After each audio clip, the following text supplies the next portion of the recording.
Bonjour à tous, bienvenue sur ma chaîne. Alors aujourd'hui, on va faire une vidéo qui va parler des bêtises que j'ai pu faire dans le diamond painting, des petites astuces du coup que j'ai pu trouver pour y remédier. Là, je vous ai mis en fond d'image une toile sur laquelle j'ai fait une bêtise. Je vous montrerai ça plus tard. Mais bon, ça va pas être question de cette toile, c'est vraiment pour avoir un fond. Donc la première chose que j'ai fait comme bêtise, quand je me suis trompée de couleur, parce que ça arrive d'avoir des symboles qui sont proches, ou de pas être totalement concentré sur sa toile, ou pour plein d'autres raisons différentes, hein, d'être fatigué, de pas voir très bien. Ça peut vous arriver de vous tromper de couleur. Et qu'est-ce qu'on fait quand on se trompe de couleur? Alors, moi, mon premier réflexe, ça a été notamment, j'enlève les diamants et je les mets sur la bonne couleur. Alors, c'est une fausse bonne idée. Pourquoi? Parce qu'en fait, si les deux couleurs concernées sont proches, vous savez plus si vous avez replacé les diamants sur la bonne couleur ou si c'était sur la mauvaise couleur. Donc, moi, ce que je vous conseille, c'est quand vous vous trompez de couleur, vous mettez, vous enlevez tous vos diamants de la mauvaise couleur, vous les enlevez absolument tous. Vous les mettez ensuite à part. Donc, en général, moi, je prends ce genre de petits plateaux. On en a partout, hein, dans tous les les kits chinois, AliExpress, etc. Action. Personne ne s'en sert réellement, en fait. Et mais là, justement, vous pourriez vous en servir. Alors, moi, je vous conseille, voilà, de les mettre dans un petit plateau à part. Et surtout, de ne pas les remettre non plus avec les autres diamants.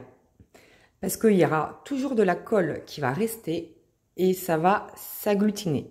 Ça va être très compliqué après de diamanter si tous vos diamants sont pleins de colle. Pardon. Donc voilà, donc je vous conseille vraiment de les mettre à part. Une fois que vous avez enlevé tous vos diamants sur lesquels vous êtes trompé, mais soit vous replacez votre couleur avec le bon symbole, donc ceux qui sont dans ce plateau-là, soit vous mettez de côté, vous reprenez la bonne couleur et vous reprenez vos diamants de painting. J'espère que c'était clair ce que je viens de dire. Parce que moi, alors mes réflexes, voilà, ça a été de replacer tout de suite. Non, c'est pas bon parce qu'après je sais plus qu'est-ce qui est bon, qu'est-ce qui est pas bon. Et après j'ai eu le réflexe de les re-ranger dans la boîte avec les autres diamants. Non, c'est pas une bonne idée non plus du tout. Donc vraiment mettez-les à part. À la rigueur, vous pouvez mettre un petit morceau de papier avec la couleur ou quoi, hein, si vous avez peur après de plus vous souvenir. Si vous n'avez pas la bonne couleur concernée dans la partie que vous êtes en train de faire. Voilà. Donc ça, c'est une des premières bêtises que j'ai faites. Et voilà une petite astuce pour vous aider à y remédier. Ensuite, qu'est-ce que j'ai fait comme bêtise? Ah oui, alors, quand j'ai commencé le diamond painting, je voulais vraiment faire les choses correctement. Je voulais que mes toiles soient belles. Je voulais que mes diamants soient bien alignés, etc. Et du coup, j'ai suivi les conseils fournis notamment par Diamond Art Club. Et quand vous regardez, alors je ne sais pas si c'est encore le cas, mais en tout cas, moi, quand j'ai commencé il y a à peu près 1 an et demi, un peu plus maintenant, Diamond Art Club conseillait de commencer les toiles par le bas. D'ailleurs, même, je crois que c'était en bas à droite. Et ensuite, vous remontiez votre toile au fur et à mesure. Alors, je l'ai fait et je ne le referai plus. Pourquoi? Parce qu'en fait, quand... Alors, je vais enlever ça. Si vous commencez par... Tout dépend comment vous diamantez. Mais si vous commencez par le bas de la toile, à un moment donné, vous allez descendre au fur et à mesure votre toile pour continuer à faire le haut sauf celles qui aiment bien tourner leur toile. Moi, je la tourne le moins souvent possible, j'aime bien la laisser droite. Mais à un moment donné, vous avez cette partie-là qui va pendre devant vous et qui va être sur vos genoux. Et qui va être sur votre ventre, etc. Et vous allez vous pencher pour diamanter. Ça va continuer à coller. Et du coup, vous allez avoir plein de poils. Ça va abîmer vos pulls. Et ça va être extrêmement désagréable. Donc, je l'ai fait une seule fois pour bien suivre les conseils de Diamant Art Club. Mais je le referai plus jamais.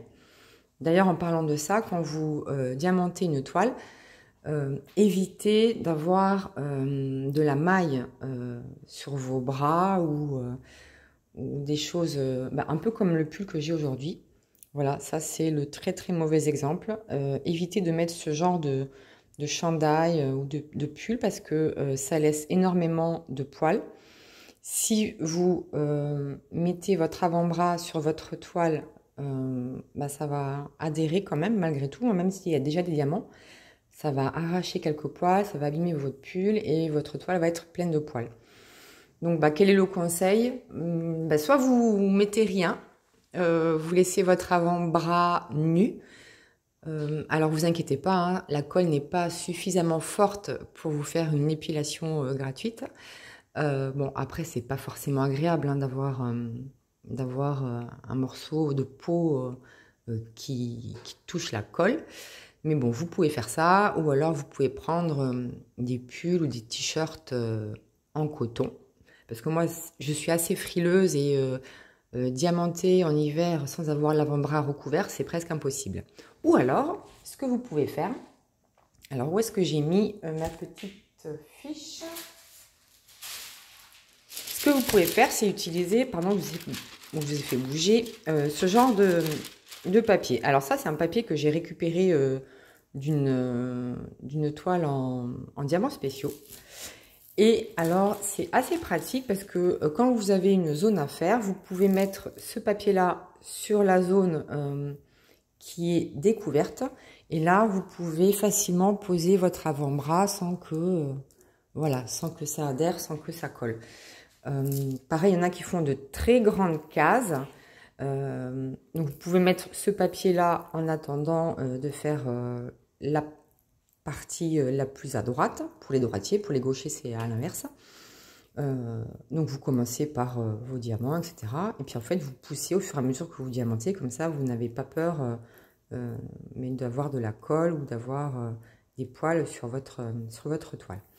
Mais faites attention parce que ce genre de papier transparent qu'il y a sur toutes les toiles, la plupart en tout cas, celles qui sont en diamant, en colle coulée, pardon, elles ont un sens. Et si vous n'utilisez pas le bon sens, mais vous risquez, par exemple là, vous voyez, j'ai mis une étiquette, donc ça c'est une petite astuce. Vous pouvez mettre une étiquette, un autocollant, ce que vous voulez, pour vous repérer par rapport au sens de la feuille. Si vous la mettez dans le mauvais sens, vous allez avoir énormément de mal à la retirer et ça va abîmer votre toile et la feuille. En tout cas, ça va abîmer la colle. Donc voilà, ça c'est une astuce aussi qui est pas mal. Sinon, il existe des papiers, des rectangles.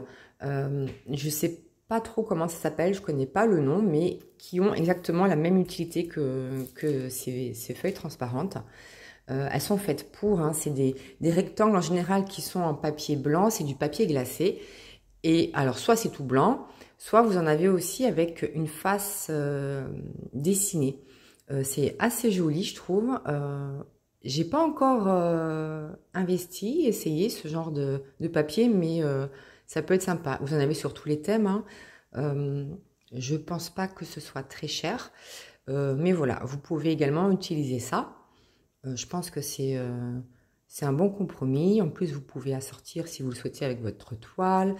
Je pense même que vous pouvez en acheter du tout blanc en grand format A4 et que vous pouvez imprimer vous-même vos dessins, vos photos, ce que vous voulez. Donc, c'est aussi un bon compromis, je trouve. Voilà pour cette partie. Qu'est-ce que je voulais vous dire encore? Alors oui, Alors maintenant, on va parler un petit peu de la découpe des cases. Alors, moi, j'aime bien travailler par cases parce que, en fait, j'ai vu des gens faire comme ça. Au début, en mon tout début, je faisais pas ça. Je prenais un petit bout, là, comme ça. Je mettais un cover minder, puis je commençais à diamanter un peu comme ça, voilà, au fur et à mesure, sans vraiment faire des carrés ou des rectangles. Et pourtant, c'est bien plus joli. Hein. Maintenant, je me rends compte, je fais plus de tout ça. Certains le font encore, hein, voilà, on fait comme on le souhaite. Hein. Moi, je préfère faire des carrés ou des cases, des rectangles, voilà. Et pour découper ces cases, alors, vous avez plusieurs techniques. Alors, je vais chercher ce dont j'ai besoin. Alors, soit vous pouvez utiliser... Il y en a qui font ça, hein. Des ciseaux tout classiques. Donc, imaginez que ça se soit posé sur la toile. Vous avez fait votre petit bout, ça on va dire que c'est mon washi tape. Donc vous pouvez découper comme ceci, là, je ne vais pas le faire, mais vous pouvez découper, hop, voilà, le contour de votre case et commencer à diamanter.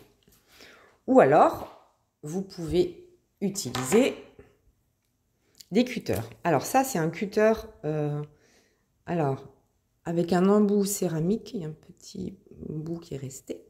Avec un embout céramique, vous voyez, il y a une toute petite lame, là, ici.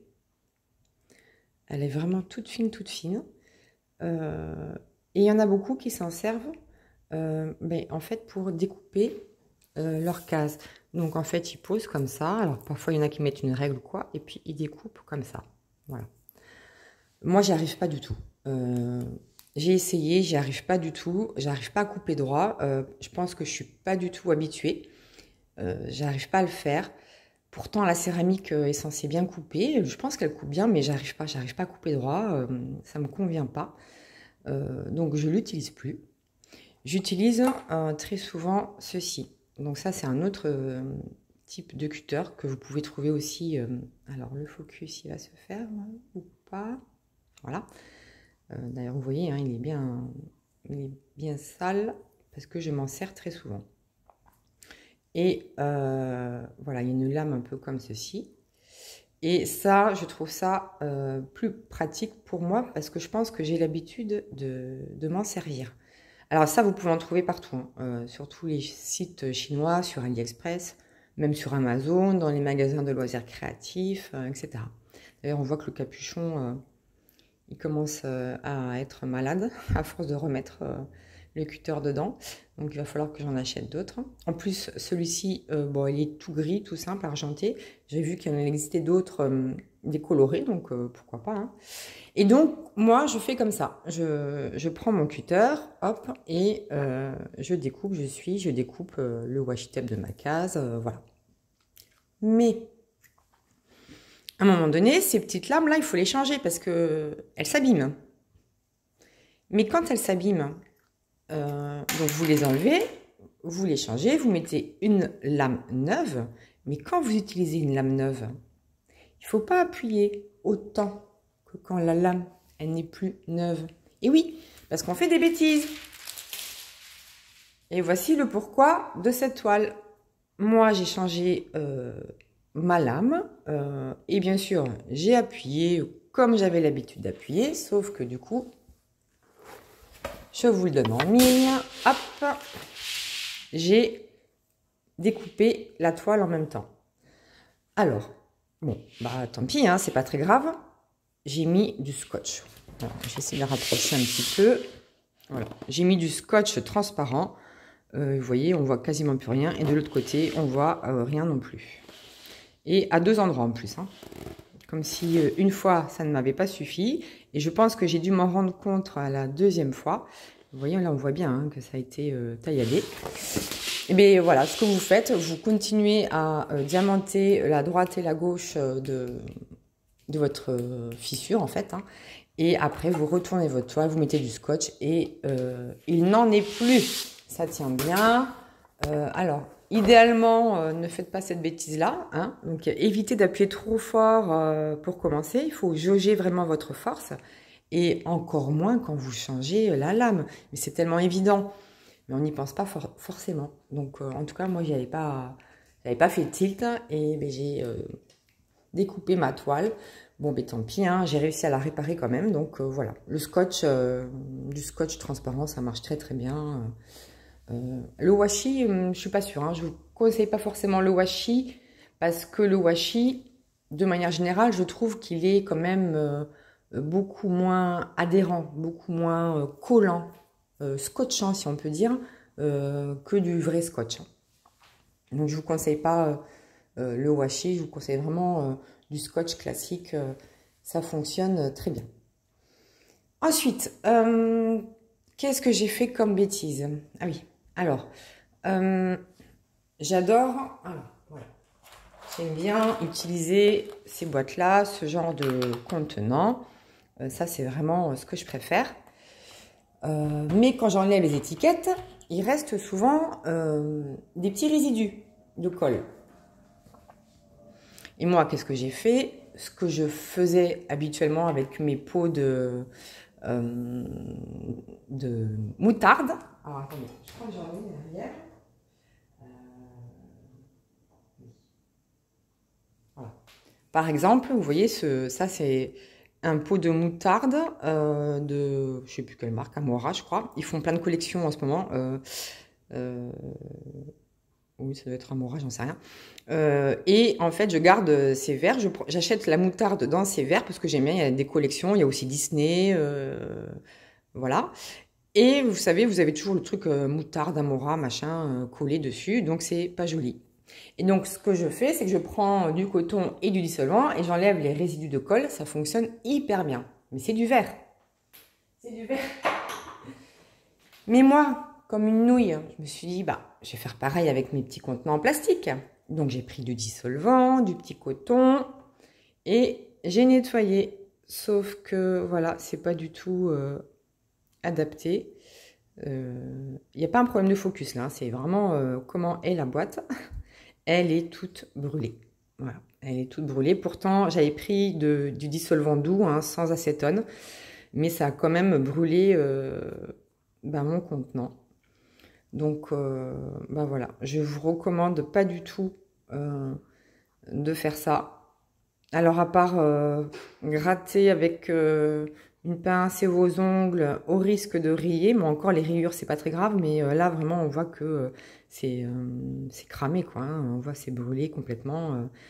Donc, bon, elle est encore utilisable, hein, la petite boîte, mais bon, elle est vraiment pas belle, ça fait pas propre, j'aime pas, donc voilà. Donc, j'ai rien à vous conseiller, sincèrement. Peut-être de l'eau très très chaude. Je sais que ça fonctionne bien aussi, l'eau très chaude, mais bon, c'est long. Voilà. Si vous avez un produit qui fonctionne bien pour enlever les résidus, je suis vraiment intéressée par le connaître, par le tester. Si vous pouvez me laisser un petit commentaire avec le nom du produit, je testerai vraiment avec plaisir parce que c'est quelque chose qui, voilà, qui me chagrine. Alors, je crois que j'ai vu sur une autre chaîne que la personne avait essayé sur les petits pots ronds, là, vous savez, les petits pots en rond que vous avez sur les valisettes. Sur le dessus, apparemment, le dissolvant, bon, ça fonctionne et ça ne crame pas.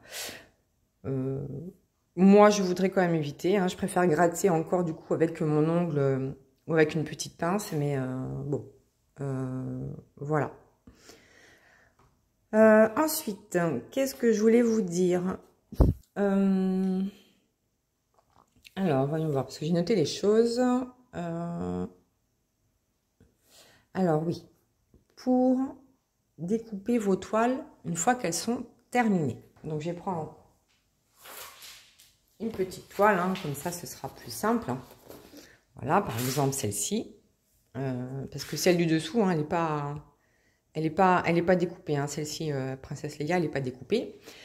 Alors, comment je faisais avant? Alors, mais pareil, en fait, je prenais mon cutter, là, ici, mais alors, ça l'abîme très, très vite, hein, la lame. il faut appuyer très très fort, surtout avec des toiles comme ça qui sont très épaisses et huilées. Je prenais aussi une règle et du coup je mettais comme ça et je prenais la règle et je découpais comme ça. Mais bon, c'était quand même pas net. Ça s'effilochait quand même, ça me convenait pas. Donc ensuite j'ai dit je vais prendre des ciseaux, voilà, des ciseaux classiques. Je vais découper. C'était un peu moins pire. Sincèrement, voilà, bon, je faisais comme ça, mais je n'étais pas encore totalement satisfaite. Et j'ai trouvé ceci. Donc ça, c'est une paire de ciseaux pour tissu que j'ai trouvé chez Action. C'est des très très grands ciseaux, hein, vous voyez là, mes deux mains en dessous, ils sont très très grands, c'est vraiment des ciseaux pour le tissu. Et ça fonctionne hyper bien, ça coupe bien, c'est droit, c'est net. Alors, ça m'embête, je ne veux pas vous faire la démonstration, mais je vous assure que ça fonctionne bien. Parce que j'ai pas fait ma vidéo encore de projet terminé du mois de février. Et ça, c'est un projet terminé, donc je ne voudrais pas montrer un projet qui est déjà découpé, ça m'embêterait. Mais je vous assure que ça fonctionne bien. C'est pas cher du tout, hein, ça doit être dans les 2 € ou 3 € maximum ce type de ciseaux. Vous avez une grosse poignée ici, c'est vraiment très très bien, ça découpe très bien. Vous y allez, hop, comme ça, vous suivez votre ligne là, etc. Hop, ça fonctionne vraiment très bien. Après, je sais qu'il existe aussi des planches à découper où vous glissez votre toile et puis une sorte de réglette comme ça, hop, d'avant-arrière qui permet de découper bien droit et d'un coup sec. Alors, je suppose que ça fonctionne, mais je ne peux pas vous dire parce que j'en ai pas, j'ai pas essayé.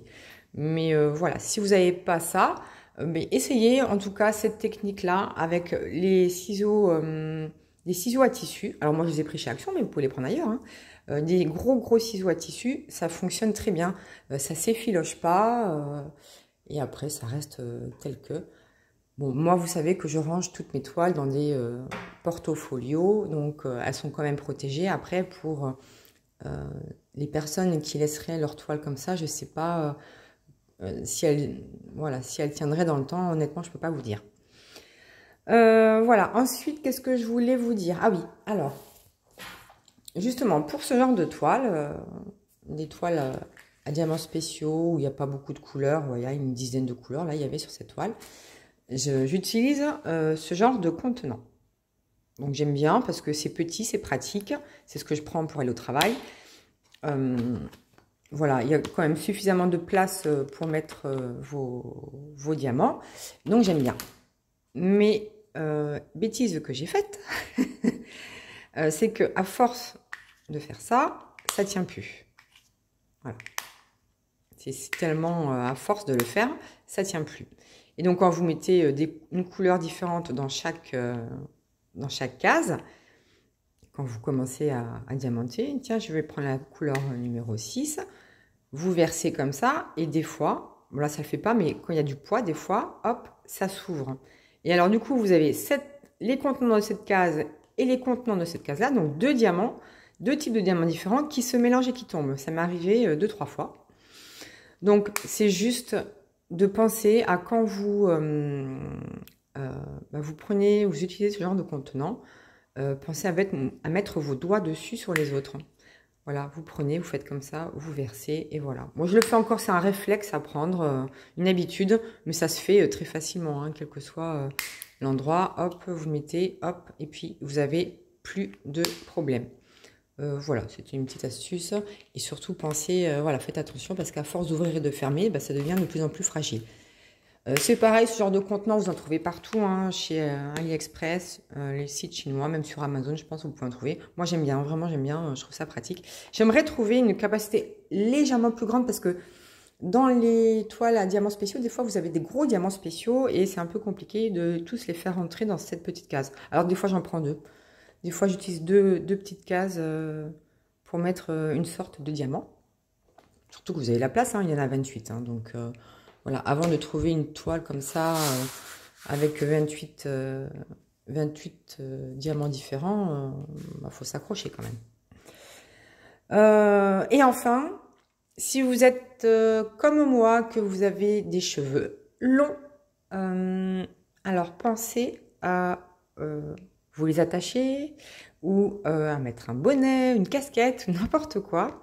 Parce que moi, je diamante très proche de ma toile. Et des fois, j'ai des cheveux longs qui traînent sur la toile. Mais quand je suis embarquée dans mon diamantage, j'y vais, j'y vais, j'y vais, j'y vais. Et je me rends compte de rien. Et il m'est arrivé plus d'une fois de coincer un cheveu, un de mes cheveux sur la toile. Alors, c'est pas agréable, hein, parce que quand vous reculez la tête, aïe! Alors là, souvent, le cheveu est arraché malgré tout, pas les poils des avant-bras, mais les cheveux sont arrachés. Pourquoi? Parce que j'ai posé déjà des diamants sur ce cheveu que je n'avais pas vu. Et du coup, je recule ma tête, bim. Alors non seulement mon cheveu est arraché, mais en plus, la plupart des diamants sont soulevés. Donc c'est vraiment du n'importe quoi. Alors voilà, pensez à faire attention à vos cheveux longs ou voilà, à les attacher si vous diamantez proche de votre toile. Voilà en gros ce que je voulais vous dire sur mes bêtises et des petites astuces que j'ai pu trouver ou pas. Donc si vous, pareil, hein, vraiment j'insiste, si vous avez des astuces, n'hésitez pas à les partager.